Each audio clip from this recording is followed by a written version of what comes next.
കേരളത്തിന്റെ കഴിഞ്ഞ 10 വർഷത്തെ സമഗ്ര വികസനം അടയാളപ്പെടുത്തുന്ന തെരുവ് നാടകമാണ് 3.0 തുടരും. നാടകത്തിന്റെ പ്രഥമ അവതരണം വള്ളിക്കുന്നിൽ നടന്നു.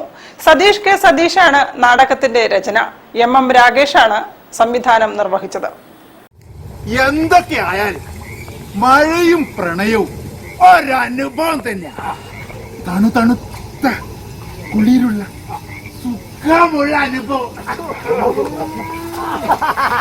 ഈ തണുപ്പത്തെ ഒരു 2 വീശിയാലേ ഒരു മഴയൊരു സുഖം. 2 വീശണം പോലും പറയിക്കണ്ട എന്നെ കൊണ്ട്. ഒരു പ്രണയം, കവിത, മണ്ണാൻ കട്ട, കയ്യിലെ 10 കാശില്ലെങ്കിലേ അപ്പോഴറിയാം വിവരം.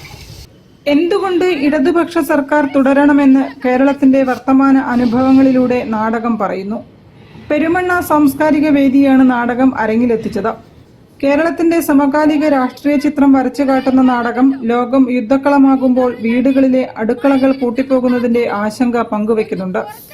ട്രംപും മോദിയുമെല്ലാം വിദ്വേഷം പരത്തുന്ന ഒരു നാണയത്തിന്റെ ഇരുപുറങ്ങളാണെന്ന് പറഞ്ഞുവെച്ചാണ് നാടകം അവസാനിക്കുന്നത്.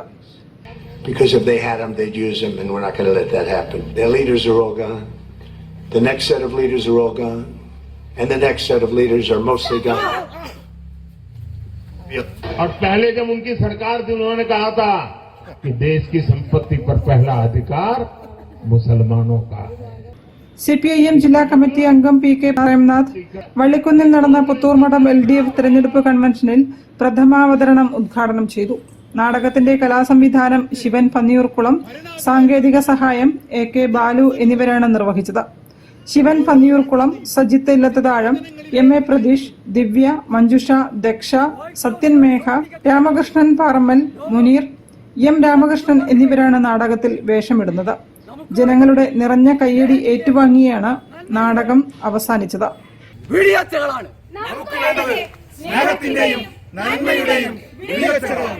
News bureau, Kozhikode. വാർത്തകൾ ചുരുക്കത്തിൽ നിങ്ങൾക്കായി അവതരിപ്പിക്കുന്നത് ക്യാൻസറിനെതിരെ പൊരുതാനായി കാലിക്കറ്റ് സിറ്റി സർവീസ് സഹകരണ ബാങ്കും MVR ക്യാൻസർ സെന്ററും സംയുക്തമായി അവതരിപ്പിക്കുന്ന ക്യാൻസർ ചികിത്സാ സഹായ പദ്ധതിയാണ് മാസ് കെയർ.